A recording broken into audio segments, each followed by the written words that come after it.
Welcome out to another episode of It's All Been Trucked Before. This time, we'll always have Paris. Yeah, it's a Casablanca reference. You know that, or maybe you don't.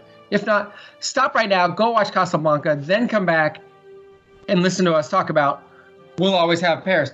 While you're watching Casablanca, before you come back, go to patreon.com/IABD. Support us. Support the network, IABDpresents.com. It's where you can find all the other content. A lot of brothers and sisters on the network. But right now, guys, we'll always have Paris. And it's all been trekked before. Welcome out to another episode of It's All Been Trekked Before. Who's here? This is Steven. And Keith. And Jimmy-Jerome. And, we will always have Paris. We will. Except I've never been to Paris. Me either. But I have seen Casablanca many times. I haven't seen Casablanca. Then all my notes about it are going to be spoilers. I would like to see Casablanca. Have you seen it, Keith? I have, but it's just, yeah. It's been so long. Actually, I think everything I'm going to say is, well, I was going to say it's kind of common knowledge, but right. Maybe not. I know I've seen at least like the last bits of it. You've heard the phrase, we'll always have Paris. Right. Of course. Okay. Which is pretty much, this episode hits that pretty hard, obviously. Without saying in it. many ways. Yeah, exactly. I may like this one more than you guys. I'm not sure. We'll see. A very Kirk episode. Yes. Some of it, half of it. The other half, It was an okay episode. It's an episode I wanted to love, but I'll have to settle for alternate episodes probably. Yeah. So, yeah. I'd say I liked, not loved it. Mm-hmm. That's accurate. But yeah, I think that's where I'm going to land. It was an original series episode with touchy-feely added in. It did, and I thought the only thing, and we're getting ahead, but I think Patrick Stewart's one of the few things that saves it. But there's some good scenes. Sorry. Oh, he's wonderful. I think this is the most I've liked him so far. Well, I have similar thoughts. This is, now that I've had a chance to process and really think about what I thought, I mean, it did seem like a like rather than love. They wanted to go for one of those original series feel love story things, but then they introduced a really interesting science fiction concept. They just kind of threw it away. Right. It was like, that was like really unusual. This is one where I wanted one or the other, or if you're giving me both, then you got to give me a two-parter or something, and I just felt cheated on both. Well, wait, I mean, I thought, because I remember seeing a little bit of the synopsis, and I assumed, this must be the time loop episode that's coming up. But no, it's actually a distortion, which I haven't really seen in anything else. It was the weirdest thing, the way they were doing it, and it was just hard to get your mind around. They just kind of like, it's all right. Just drop some antimatter in it, and it's cool. Yeah. Let's start at the beginning. Sure. There was a very long fencing scene with Picard. Yeah. Like, I'm not even... I get this was totally a Picard character development episode. But But I feel like that fencing scene could have been half as long and still... and got to the point. And still felt long. I thought it was... I can't believe I did that. I hate myself for this. I will not always have Paris. But yeah, I agree. And I kept thinking it was a holodeck thing. And then when it fritzed, that's what I was thinking. But Nope. It was just the exercise. Yeah. He stores his sword there. And I thought when Picard went to the bridge, getting ahead of fashion, I got a lot of fashion stuff. It looked like he was in sweats. Which, at the time of this recording, the Arnold Classic is kind of going on here in Columbus. So he looked like a lot of the people that are downtown right now. The competitors, since there cannot be spectators. Well, he was in his all-white fencing gi and a red towel that he brought with him. He started slapping he around. He aggressively was slapping, I put for my first note that Picard realizes he's doing too much business with his fencing wardrobe on the bridge. So he says, I have to leave. I have to go change. You realized it just looked that unnatural. Yeah, like, I gotta stop slapping this thing. I hit on, because did they say time loop? Maybe I just said time loop. They did say it at first, because it kind of was a weird little hiccup. And then so Eric Sternberger, who local improviser, writer, comedy writer, he wrote a show that was essentially about a time loop, and at a certain point in the show, the cult would chant time loop, which I thought of that. But then I think that was kind of the whole episode was supposed to be like, Picard's caught in a time distortion because he's seeing her. Mm-hmm. God, that didn't even occur. Yeah, so... That didn't occur to me either. Yeah, so... That's solid. Yeah, and I'm not mad about that. I think it's No, that's a good idea. yeah, because I think it was subtle enough that you guys didn't get it. Yeah. Yep. But you're right. That gave extra meaning to everything. Yeah. Oh yeah, that was They cool. came right up to the edge of pointing it out too with the was it Crusher or was it Troy who said it, the thing of the ghost of her. And, I think it was Crusher. I think. I'm not competing with the ghost. I'm competing with. Yeah. No, he is competing with the ghost. She's right here, but he sees the ghost. Yes, that's it. Yes. So was the girl in the cafe in the holodeck? Was her name Gabrielle? Yes. Yeah. Played by Isabel Garcia Lorca. Which is why she had an Please accent, tell me apparently. she's still with us. On IMDb, it just says born 1967. Okay, so Known for her work in Nick of Time. Oh, okay. With Johnny Depp. Johnny Depp, yeah. Yeah, she's having a baby. Okay. She played Fantasy Girl, and she's having a baby. That makes sense. Ignatius of Loyola. And then this is what she's fourth best known for. It was classic Bill Tease. Very skimpy on top. Yeah. I don't think you're going to see a lot of women in Paris cafes wearing that. No, well, not in this century. That's true. Certainly. This was the future. So you never know. But definitely, I appreciated that outfit. I guess I didn't really notice. I mean, was it really that risque? The top wasn't much there. Yeah, and it wasn't. You know, and I think it was sometime in the last couple episodes we talked. Well, we talked many times about how creative Bill Tease is. With that one, he was just like, "This is going to be an off the shoulder thing, and we're going to show you a lot of your skin. Go for it." But I thought Michelle Phillips, Janice. Janice. Janice Mannheim. I see. Denise Mannheim sounds like a stenographer Played from by Staten Michelle Island. Phillips, best known for her run on Knots Landing. I was going to touch on that as well. And in the soundtrack for Congo and San Andreas. Also a member of the Mamas and the Papas. I think she's in the Rock and Roll Hall of Fame. If I'm not Really? mistaken, yeah. She was one of the That Mamas. would be why she's got credits on the soundtrack. She was married to John Phillips, and then so a couple of members of Wilson Phillips are her daughters. Oh, I did not know that. Yeah. That is music royalty right there. At first, her dress, I was like, oh, that's just kind of It was Bill Tease classic. yeah. And then I was like, oh, he still managed to be like, you know what? Just cut out the sides. I'm gonna slip some Michelle Phillips skin in here, and I feel like side boob. when she was in the Mamas and Papas, she was wearing the bell bottoms and the half shirts. But speaking of Knots Landing, so this was around the time, either right before or right around the time, she was a recurring person on there, and then she became a regular on there. And Knots Landing was a spinoff from Dallas. It ran for like 14 years.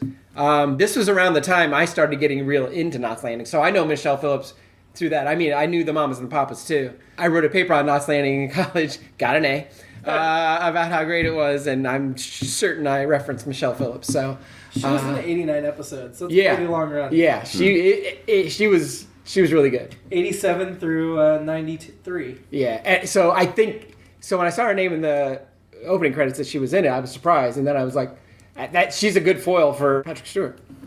So Yeah, I liked her. Yeah. I had no problem. Going back just for a second to Gabrielle, Yes. played by Isabel Lorca. I mean, that can't be a coincidence that Jason Isaacs' character in Star Trek Discovery is named Gabrielle Lorca, is it? it can be, right? It can't be. That has to be a tribute to Gabrielle, played by Isabella Lorca, I would think. I could be wrong. Let's just say I would pay tribute to her. I was really disappointed when she wasn't in the rest of the episode. I will say that with shame, without shame. I could see why you wondered, though, briefly if that was... That's what I thought the whole idea was, but even though... I think the parallel was purposeful and obvious. They decided not to make it her, which... I mean, Picard asked for that specific time and place. Right. Granted, he must not have been too specific because it wasn't raining, like you remembered. But I don't think even the most sophisticated holodeck program, unless you've sat there and recorded that individual, is going to have that individual. Right, that makes sense. Yeah. I felt like him going into that, his holodeck thing was very, not to mention the whole episode, this whole episode is, again, in Casablanca, so the reference to him not showing up at the cafe in the rain, in Casablanca, Ingrid Bergman's character, Ilsa, is supposed to meet Humphrey Bogart's character, Rick, at a cafe in Paris, and they're going to leave Paris to get out of town before the Nazis. Well, she never shows up, just like Picard never showed up here. Yeah. So that's all from there, and it is raining there. It is raining in that. So I appreciated that allusion. Since we mentioned the other two guest stars, we should mention Dr. Paul Mannheim was played by Rod Loomis. Rod Loomis, Best known for Bill and Ted's Excellent Adventure, in which he played Freud. He was also in The Beastmaster and Stargate SG-1 and Body Double. He's only got 28 credits, but yeah. I don't remember Freud in Bill and Ted's Excellent Adventure, but that makes sense. So the reason I was quiet this long is I was trying to figure out... No, I was trying to figure out... going back to Michelle Phillips, I thought she looked a lot like Lauren Bowles. I was trying to remember the actress's name. She was in True Blood and so forth. I kept thinking it was like, She's like, Yeah. But I will say one of the things I really liked about her, just a beautiful voice, a beautiful smile, just very expressive. Yeah. And I think I was distracted at first, and I thought that she was almost too good at doing it because I think it was wrong for the episode. Really? And it's because they mashed those two things together. They wanted to do a Picard love story, but then they also threw in this other fairly severe, science fiction type problem going on. And so she's in the sick bay when she first gets there.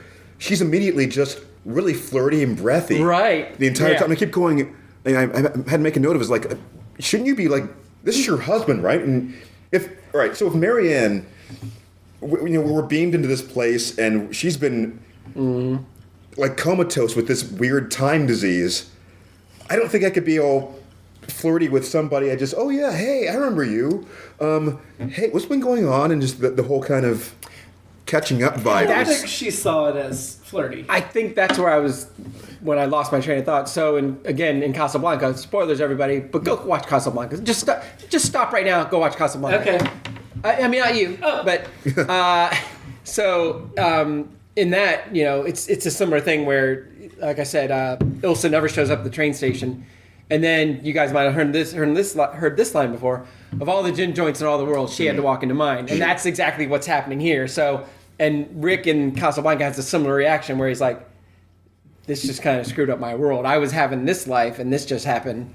And he also in that movie, yeah, it's a movie. This is easy. Also in that he knew of her, what she was. He finally learned of what she was up to, traveling around the world with her in Casablanca. Her husband. Wait. So Rick in this scenario was actually Janice. Right. It's flipped. Yeah. Yeah. So in that sense, her reacting that way, I think makes sense. I think the flirtiness is weird. Yeah. I wanted her to be more upset and about it, and yes. I would have liked that. I think they all just showed extreme emotional maturity. They did. Picard and Janice and Dr. Mannheim. Yeah, the Doctor too. So that reminds me. He said the same one when she mentioned Picard. So is he talking about their history, or is he talking about like the time effect? Right. No, I think he was talking about their history. Okay. He said that right after that, like, she told me about you. Not everything, of course, but she told me. All right. And then he asked Picard to take care of her. Yeah. So, I mean, I just feel like this was Gene Roddenberry's 24th century sensibilities where everybody gets along and nobody's petty. Yeah. And so I don't feel like that was wrong. I think it was consistent with a lot of how they portray characters in The Next Generation. Yeah, I think that's fair.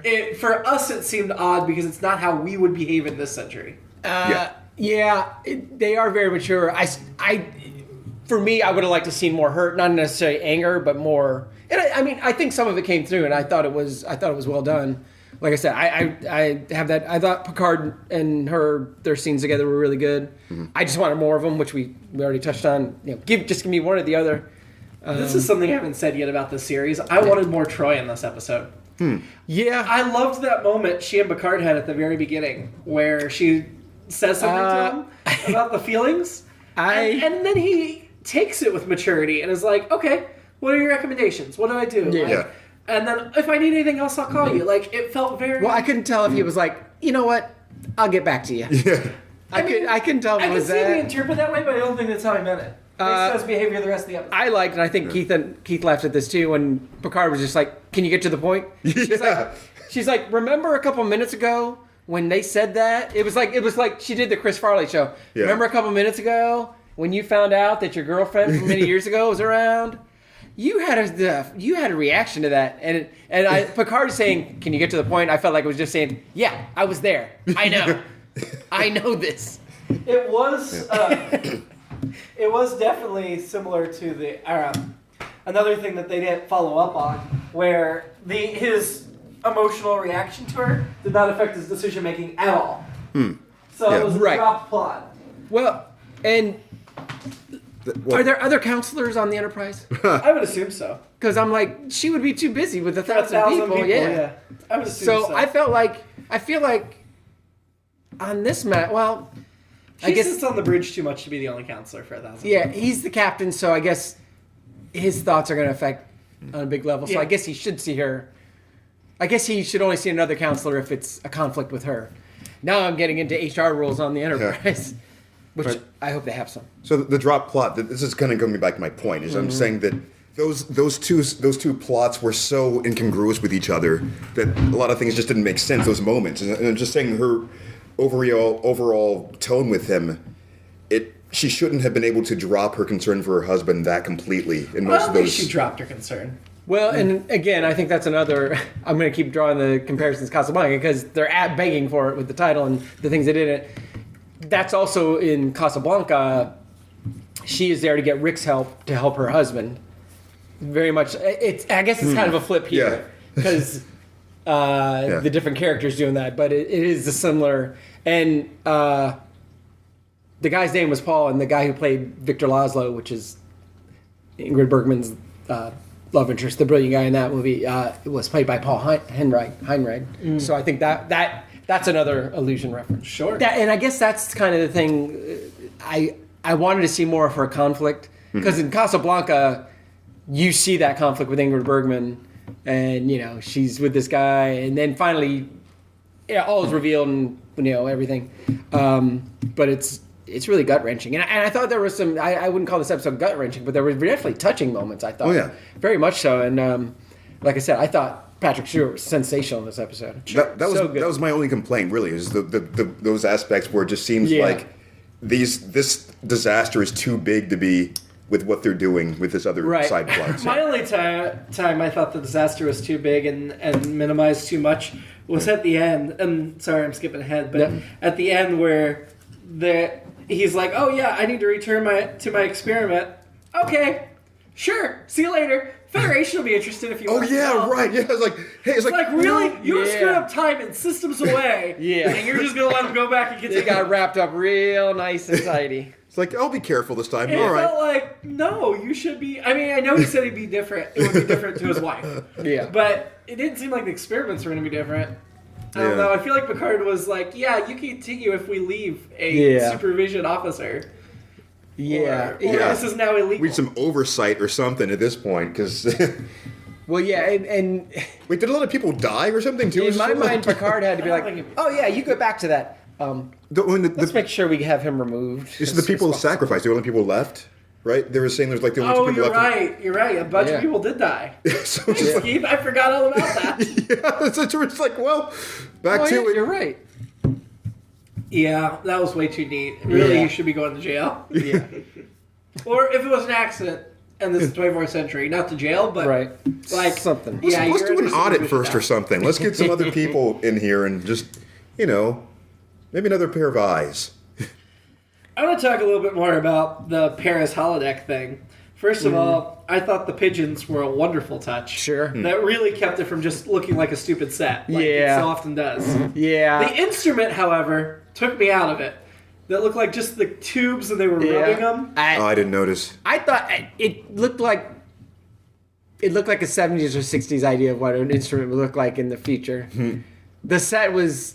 The mat or whatever with the Eiffel Tower and the futuristic Paris look was okay. Yeah. Very, very TOS. But yeah, I wanted more out of that cafe. The pigeons knocked it up a notch. I wanted more out of that cafe too. Yeah. I wanted just some kind of like, this looks like something else. And I wouldn't want the waiter to just assume Picard is straight. Like, hey, waiting for a right? Yeah, I did like the waiter. Although part of me wanted him to be more of a caricature of a except that, I mean, I know that makes no sense just as from a comedy aspect. I wanted that, but I know Isabel Lorca, you know, she transcends time. I would tell you who played the waiter, but my computer shut down unexpectedly for some reason, and I've got to get back to the page. Well, that reminds me of a line we passed over that I wanted to say. We're like already way past it. Maybe Jimmy can edit this back into earlier. It's not going to happen. All right. Well, so when Mannheim said, you know, take care of her, I was expecting Steven to get the Pulp Fiction reference. Yeah. Hold the gun up to the head, take care of her. Well, see, Pulp Fiction came after that, and we know Quentin Tarantino was a big Star Trek fan. That's true, also. That must be exactly why he did it. Probably. I mean, it's pretty obvious. Sorry, go ahead. This is going to be kind of the Star Wars part, but also the TOS part of it. So I felt like, let me ask this question. Do you guys think that's the first time Picard went to that cafe? No. Yeah. This happens a lot. Do you mean I would say a lot. Not a lot, but it's happened more. Do you mean in the holodeck? The holodeck with that specific scenario. That scenario was ready for him. Yeah. He's been there before. Because it reminded me of two things. One, from movies.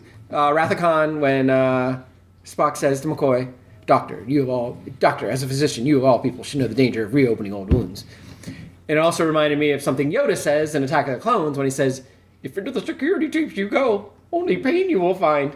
I just feel like he is just asking for pain. And again, I was thinking that he was going to see Janice there, but he's still stirring those feelings, or those feelings are stirred, and he goes in there to examine them. And I don't know if he's trying. I don't know what his goal is there. Well, you might have already covered to make this. him feel better, or. But I mean, the what's her name? The surrogate woman who was in there. Gabrielle. Yeah. So. Was that something he programmed in there as well to be his? I think he had to have. Yeah. Because and I think that's why I got confused. Like, oh, that's young Michelle Phillips, but Right. it is. They had different accents. Oh, that's Well, right. That was the thing. I was like, yeah, that's why I was like, what happened to her French accent? Yeah. That's not the same person. I also pointed out that neither Janice nor Picard have French accents, even though they were both meeting each other in Paris. Well, back then. so neither did Bogart, by the way. It's in funny- Casablanca. Spoiler alert. it's funny because that's long been talked about how Picard doesn't have a French accent, and the excuse that's been given. Translator. No, the excuse that's been given is by the 24th century, that's kind of been beat out of France, and they all speak with a standard European. Everyone has Veronica Corningstone's non-Midwestern dialect. But apparently, except apparently Gabrielle did not. That's right. So, well, she was programmed to not have. But if she was programmed supposed to be from the 24th century. I know. Is your computer still down? No. Oh. Where is Isabel Lorca from? She's probably from Venice Beach, California. But Isabel Garcia. Lorca. Oh, maybe she is. I don't know. Not Let from me there. look. While you're doing that, She's from Paris, Texas. speaking of movies, again, I know we talked about this being a Kirk episode. She was born Isabelle Brousseau. Oh. But IMDb doesn't say where she was from. I'll Google. We talked about it was a Kirk episode, and you know, we got very into the Kirk Picard married to the ship, and there's the I was gonna say Alice Eve. That's not right. Carol Marcus analogies there, and I was gonna say, and now I have to get rid of it again. That initially when he went to the cafe, and I thought that was his old flame. I was like, you know, Picard's doing better than when Kirk had Ruth. But then I tried to compare it to Carol Marcus, Alice Eve, and you know the new Trek movies, kind of even. Although BB Besh, like Michelle Phillips, BB Besh, she wins at the end of the day as Carol Marcus. So Phoebe Besh is the best. she is. I think she is. She's the best. I love her. I was so close to getting it. I also thought at some point somebody said Jean-Luc. There was like some kind of like Taster's Choice or some kind of coffee commercial where these two women are talking, and they're talking about, remember that waiter in Paris? Jean-Luc. I used to do that with my ex-girlfriend all the time because she would talk about her travels in France and Paris. I can't find where Isabel Garcia Lorca was from, but I do see that she changed her name to Lorca instead of Brissot because after spending time in Paris after her favorite poet. Oh. So whether she was from Paris or not, she certainly spent time there prior to this. While I'm on this roll, this just goes to the whole it's a small galaxy thing that we've discussed many times, especially original series, where everybody knows everybody, or the captain at least knows somebody. That was everywhere. the TOS thing to me. Yeah, it's very much a TOS. That bothered me. Yeah. I've got so many random notes because I feel like we've covered this differently. Yeah, we so did. let's just take turns doing random notes then. I thought when we first got Manaheim's distress call, it sounded a bit like Picard, and for a second, I thought it was a time-looped Picard calling from that later. That would have been another good alternate episode. But that makes me think about, okay, so she's attracted to a certain type of man. That makes sense. They mentioned the Mannheim effect. Yes. Does that just make you listen to crappy orchestral music, pseudo-orchestral music all the time? I guess. Was that Mannheim Project Mannheim or something? Steamroller? Oh, that's right. I know I've heard of it, but You're thinking of the Manhattan Project? Yeah, I conflated the two. I was like, I like both Manhattan projects. The one that created the atomic bomb, and the vocal group. Mannheim Steamroller, not so much. Sorry. Worf still is red, so he hasn't been officially replacing Yar yet. But Worf. You got me again. You got me before before the podcast. Now you got me again. I was trying to see if his pips had been changed, if he was still Lieutenant Junior grade, but with that sash, you just can't tell. While we're talking about Yar, who? Tasha Yar. She died last week. So we've talked or at least a few episodes about why is Yar in the transporter room? Why isn't? But this guy, Chief Herbert, was screwing up left and right. He couldn't get his stuff. I know it was a challenge. I mean, Chief Herbert, played by Lance Spellerberg. Does he come back? One more episode. Okay, but then they get rid of his ass. Well, sorry, pardon me. The other episode he's in, he's just credited as Ensign Herbert. Oh, okay. And Chief O'Brien is in that episode. Now we got So he's been replaced as transport chief. He's just an ensign on the crew. All right. Because, didn't they call him chief in this episode? They did. Okay. And it made me go, where's O'Brien? We saw him in the pilot. Why haven't we seen O'Brien again? I bet he got dropped back down to ensign after this. Well, I wrote, if only Yar were here. So chief is actually a non-commissioned role, so an ensign is actually a promotion. Oh, okay. So he got promoted. Peter Principal. Or became an official officer. Yeah. Or as Chief O'Brien went from transport chief to chief of engineering at Deep Space Nine, still doesn't have a rank. Ensign still rank him. Because he didn't go through the academy. Non-commissioned officers. They have those. Okay. That makes sense. Yeah. Just like specialists in their field, they let serve. I'm a chief. I work for a living. Basically the blue-collar version of a Starfleet officer. Yeah. That makes sense. I mean, the academy, as we saw in the Wesley episode, is very elite. They don't have very many people in. So to fill a starship, you need some other people. That's right. I wrote I Am the Walrus. There's that part where they're like, we are them and they are we and we are them and we are all together or whatever. I don't remember what it was exactly, but... it was when they're looking at each other from when Deborah Dean Davis and Hannah Louise Shearer wrote this episode, they must have been high. It was written by two women, which does not surprise me given the love story romantic, which I know is a stereotype, but we had a conversation between two women, but of course it had to be about I wrote that down too. They broke the Bechdel test rule. Yeah. Interestingly, Deborah Dean what's her face? Deborah Dean Davis. This is the only episode of Star Trek she wrote, and she co-wrote it with Hannah Louise Shearer. Hannah Louise Shearer went on to be an executive story editor and worked on 11 episodes of Star Trek, of Next Gen, even though she's only got like 3 more that are written by. Okay. And then she also wrote a story by the Q episode of Deep Space Nine. Yeah. So she stuck around. One of them stuck around a lot longer than the other one. Yeah, the breaking the Bechdel thing did so few episodes of Next Gen actually pass the Bechdel test. Yeah, and I thought they might get there, but it's like, nope. I mean, that said, I still thought that was a good scene. Yeah, I mean, I like we're seeing Crusher's jealousy because they've not made it subtle. Right. But I want them to deal with it. Yeah. So instead of just doing like half-handed or or half-hearted looks, or Yes. they'll feature some glances in an episode, or maybe a snappy passive-aggressive comment, and then just drop it. It frustrates me that decades later they still haven't gotten together in Star Trek Picard. But yeah.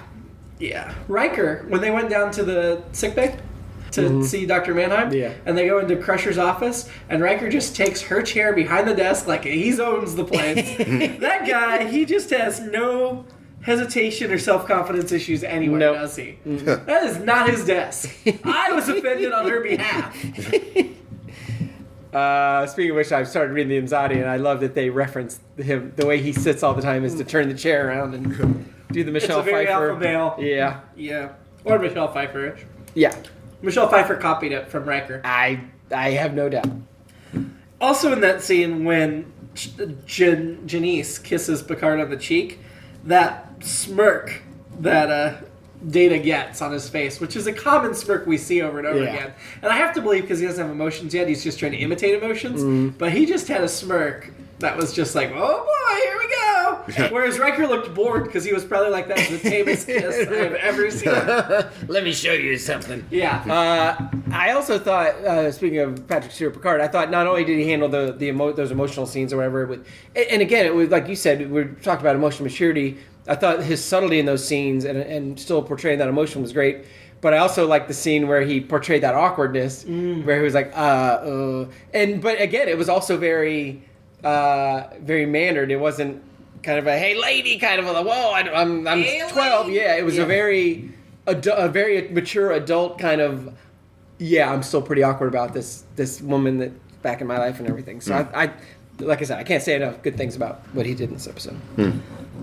I really liked the scene in sickbay where Data's like, I'm fully versed in all your theories, and he's like, I'm not even fully versed in all my theories. I thought that was very authentic. Yeah. Very charming. There wasn't a lot to get to develop Paul Mannheim. No. But it was little bits like that. They're like, okay, I can see why Janice is happy with him. Well, so when you said maybe these guys were on drugs when they wrote this. Yeah. When he was talking about his mind being in 2 dimensions and he's not sure which is real and which isn't, I was like, he is baked. Oh, yeah. He is high as the a first kite. draft of this, they clearly smoking. Yeah. And I'm not judging, but They were smoking. They had just finished watching Casablanca, and then let's write an episode. God, just that was so. Do we have time to write an episode? Time's relative, man. That was just such a letdown. They threw in that great scene with the turbo lift where they start interacting with themselves in that preceding moment, and just kind of That did lead to the wonderful 3 Data scene. Yeah, that was also great, but it's just. That was my favorite moment of the whole episode, I think, was the 3 Datas. That was great. I thought that was really cool. Yeah. I really did. And I liked how they interacted. I liked how the one Data was like, it's me. I'm the one. Like, they figured it out. Yeah, because I was like, well, no, it's the first guy. But no, I thought that was really cool. I thought it looked cool. I thought it was cool. Speaking of what Keith has been talking about over and over again, trying to, like, hammer... no, not to knock you, just, like, what you're hammering home, because I get it, that you feel cheated. I really like the concept that was briefly raised where Data's like, I experience time constant. You experience flexible. Yeah, I thought that was really... I thought that was perception issue. Yes, no, I agree. I'm just trying to. I'm still trying to get my head around that, and it just feels like I understand. These are people who are writing a fictional script. They're not actually. They're not actually quantum physicists. What? And. Bite your tongue. Yeah, even if, how could you come up with something that definitive and resolve it that quickly? And, they gave us just enough to make it interesting without trying to explain it to death away. And, we just wanted more explanation. Yeah, it just felt like, I liked when they were having the meeting in the conference room, and Janice was waiting outside like, I booked this room. Your time's up. She came in. It felt very similar to how working in an office feels. Yeah. The only thing I noted that was, I just put that they used Warp 8 for the second episode in a row. Not Warp 9.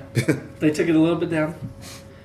I did think when Data was the only one they were going to risk, that was kind of an amusing exchange, but also like, do you really want to risk your only sentient android in the entire galaxy? I mean, Yeah, because he says, well, I'm indispensable. No, indispensable. Wait, what? He is indispensable. Yeah. When you stop and think about it. But well, no, I agree with that part. But also, he's the only one that could have accomplished that mission. Yes. Right. So it's a double-edged sword there. Right. I did like how Geordi came down to help with the transporter. I'm like, oh, he's about to become chief engineer. We got to see some of those tech skills. Mm-hmm. The at least one of the Picard scenes was the main one was really good, except for one thing. The music was terrible In the whole episode. I made that note, like, we love the theme, but I feel like, and I know it's the 80s, so everything has a very bad 80s vibe to it, music-wise, but it was just like, oh my god. And I know we used to bang on the original series, some of the singers, and sometimes, like, why are they playing the love theme within... He just saw her face, and they're already playing the love theme. But those things are... And part of it, I think, is because they're iconic, but I think they're also really good. Alexander Courage and I think they should just reuse Ruth's theme. I agree. or Ruth's theme played well, and they did play a little bit of the Star Trek theme when after Data got the original theme after Data antimattered the problem. But yeah, that just made me think. I can't think of any memorable music so far from this season. I know we're not into the wrapping up the season yet. And we may not even we probably won't even talk about the music when we talk about the season, but so I'm going to mention it now. They put Nothing out excites me. quite a few albums for the Next Generation music. Yeah. So I don't know that I've ever sat and listened to one of them, but they put out a lot. The other scene that really made me think of the original series was when they tried to end on the laugh line, which they've done a few times. Yeah. Oh, they did a little... The Blue like Parrot that. Cafe, and then Picard, like, chucks his thumb at Troy. You're buying. I'm like, okay. I did kind of like that they all knew what the cafe was. Yeah. I like they called it Blue Concoctions, which I want to order one of those. Sure. See what that is, but... It'll make you write an episode like this. Yeah, that's right. What do you think of the goodbye scene on the Paris Cafe between Picard? I think it speaks to the whole concept we're talking about of, man, give me a little more.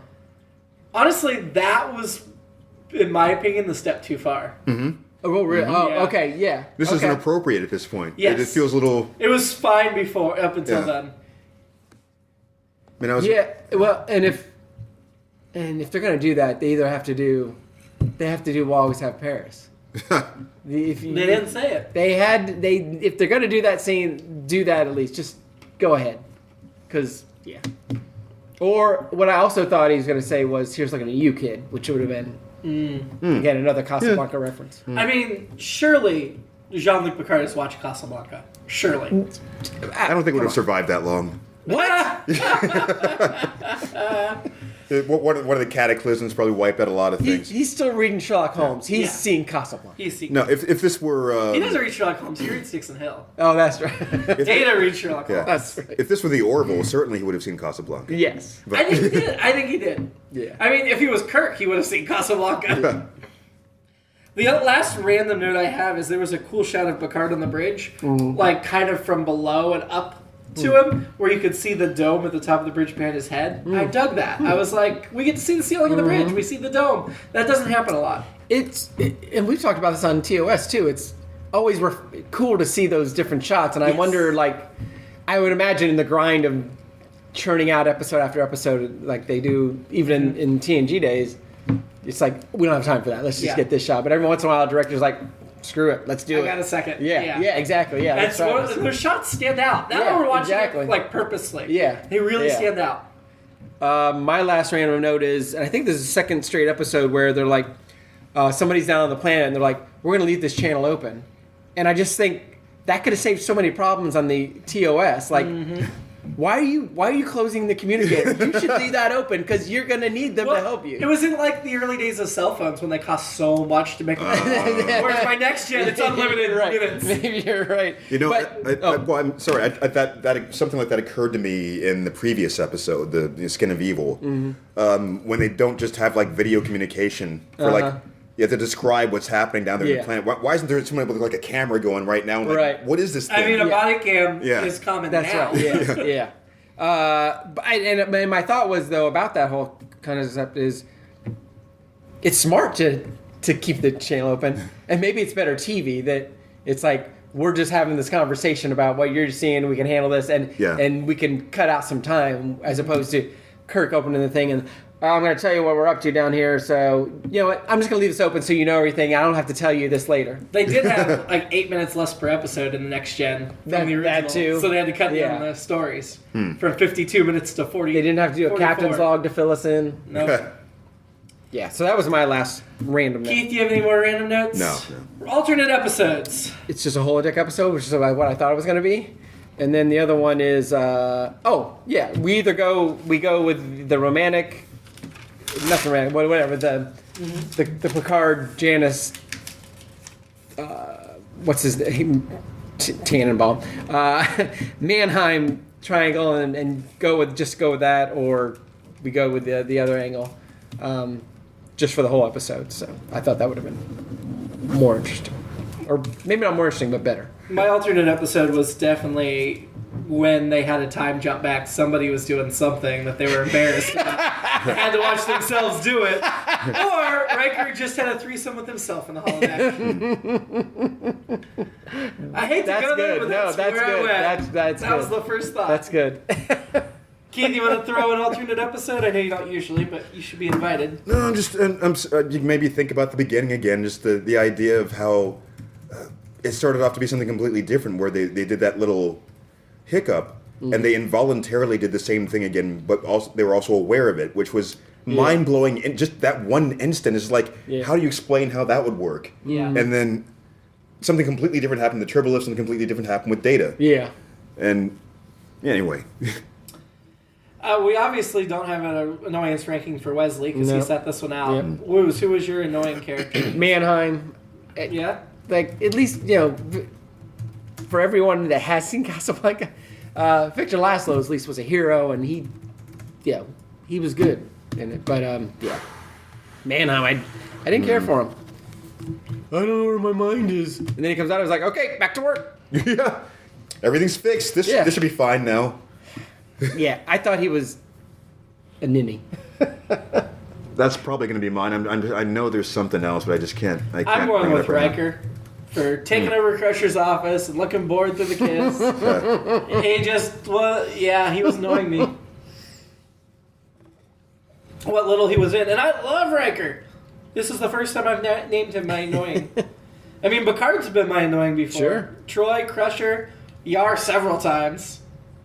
So, she was still in the opening credits. She was. Probably got paid for the rest of the season, whether she was in it or not. Yep, good for her. So you're going with Dr. Mannheim? Yeah. Okay. Your Star Trek crush. Who's I know who this is going to be. Who's my current one? Langor from Symbiosis. Oh, yeah, I liked her a lot. Who is she? She was the blonde drug dealer. Oh, right, yeah. Can you come back to me? I'm going to think on this. Really? Yeah. No. It's Gabrielle. No, it's... Oh, it's Gabrielle. It's not Phillips? I like both of them. I mean, I will say Brenda Strong's probably still going to win at the end of the season. Sure. But... I thought for sure you were going to pick Michelle Phillips. I do love Michelle Phillips. And she's still with us. So you're going with Gabrielle instead. I am. Yeah, I'm going with her beautiful dark skin and her freckles and her... Well, we're fighting because I'm going with Gabrielle as well. Yeah. Keith, you missed Skin of Evil, but you have Lieutenant Tasu from Arsenal of Freedom. Completely gone. I'm just like trying to think. Was she at the helm or something? I don't know. Oh, who was that? Leanne Tasu. Oh, yeah, she was. She was at the helm. Yeah. Oh, yeah, it was from Right. Rambo 2. Yeah. Sorry, Rambo First Blood Part 2. Julia Nixon. Even though I thought her behavior was inappropriate, I'm going to say Michelle Phillips. That is a solid choice. Yeah. Janice Mannheim. She's in the Rock and Roll Hall of Fame. Yeah, I like I said, I was really surprised Moose didn't go for it, but he went for the younger version of her, so I guess that's... Or were you gonna? And you were gonna stop the comedy there, and then just like. It's a different podcast. Keith, we ended in deadlock on where Skin of Evil went in the rankings. Ooh. You are a tiebreaker. That's right. And this is your chance to say a few words about it if you like. We could not decide if it went above or below Symbiosis. Symbiosis. So let me think here. That was when you had the drug deals and so on. Yeah, we just did that one. I know that this is a godlike being thing, but this was, I think, more significant than. It was interesting. I don't know. Just the idea of. Okay, I think this is the first time that they were able to do one with a good use of Troy, even help the godlike being itself. Armis? Armin, yeah, I think that was, yeah, it's more like it, yeah. Work through his own motivations, and again, exploring the idea of if you have this type of power, what do you do with it? How do you try to process what is amusing and what is not, and how do you outsmart something like that? And so you're putting it above Symbiosis. Yeah. Okay, it's in 6th place for the season. Where are we going to rank? We'll always have Paris. Let's start with Angel 1. Better or worse than Angel 1? Don't even remember what that is yet. That's the planet of where the women run things. Yes, and there are men hiding in the caves below. Oh, Riker right. is seduced. I just picked another romantic one. That felt like there was more going on in that one. Even though this had a more interesting science fiction concept, but then again, it wasn't developed well enough to really make that as big a factor. Yeah. I said there was more going on in this one, but you're right, it wasn't well developed. Yeah, I have to vote. I'm going to try and make sure I vote for the episode I saw, not the episode I really wanted to see. Which is, yeah. Because early on, I was like, "Oh man, I'm loving this." And Yeah. I was like, "Ugh." Yeah, no, I thought it didn't was. get there. Yeah, I was remembering the other time loop episode that happens later on, which is a lot of fun. Well, Below Angel 1 is too short a season. That's the one with Admiral Jameson. Which I like this one better. The really old guy. The old guy who gets first younger. age. You're right. Yeah, no, this. That episode wasn't. I mean, You're right. it's still fairly highly ranked, right? Number 10 Okay. out of 22. It was. When I think of the synopsis, I'm like, I hated it. But then I'm like, I remember parts of it. It was like, no, Right. there's some interesting stuff going on there. Oh, that's tough. So because, I think I would put this one above. I think. man. This might be recency bias. And the episode I thought I wanted to see. I thought I was going to... The episode I did want to see. What's the next one, Dan? Justice. Justice. I like Justice more than this one, I think. Yeah, this just... when you boil it down, it's important that you have... I mean, it was really, I think, really being held up by Picard's performance. I mean, that was what was carrying the whole thing. It's less than the sum of its parts, because I feel like there's so many good things going on here, and then we get shortchanged. Yeah. I thought. But I would still put this above Too Short a Season. I think I would too. Keith would knock it down a spot or two. I would put Justice above that. I mean, Justice, God, I'm surprised that was... I was kind of bored. I'm surprised they're ranking it this high, honestly. I thought it would go lower. I'm surprised Justice isn't higher than Right. it is. But Justice is number 12 of 23. I've had a harder time ranking these because I had preconceived notions about all the TOS episodes. Yeah, I think we also have taken longer to get through this season than past seasons. That could be and part of we it. spread it out a bit. Yeah. Just with holidays and illness and all that stuff. So, yeah, I think that's about as... I don't think we need to agonize over it for 20 minutes. Steven and I picked a spot. Sorry, Keith, you got outvoted. Next week... There's no justice. Keith, we'll always have Paris. Next week, in the penultimate episode, we're going back to Earth. Could Isabel Lorca Garcia be there? No, this is the episode Conspiracy, where it's the first episode that actually follows up on a past episode. After diverting to a secret meeting with an old friend and some of Starfleet's finest commanders, Picard finds the Horatio blown to bits just hours after the meeting, and he returns the Enterprise to Earth looking for answers. So this is the one that followed up on There's a Conspiracy Within Starfleet. Oh, right. So I'm excited about that. And we get to see Lieutenant Commander Remick again, who we hated but loved. So, yeah, I'm ready for Conspiracy. All right. What about you, Keith? Ready to return to Paris for a Conspiracy? I had something that's gone. I damn it. I just... Oh, Jimmy will have to edit it in later. I won't. But until then, Keith, live long And prosper. and always have parents. Okay. Looking at you, kid.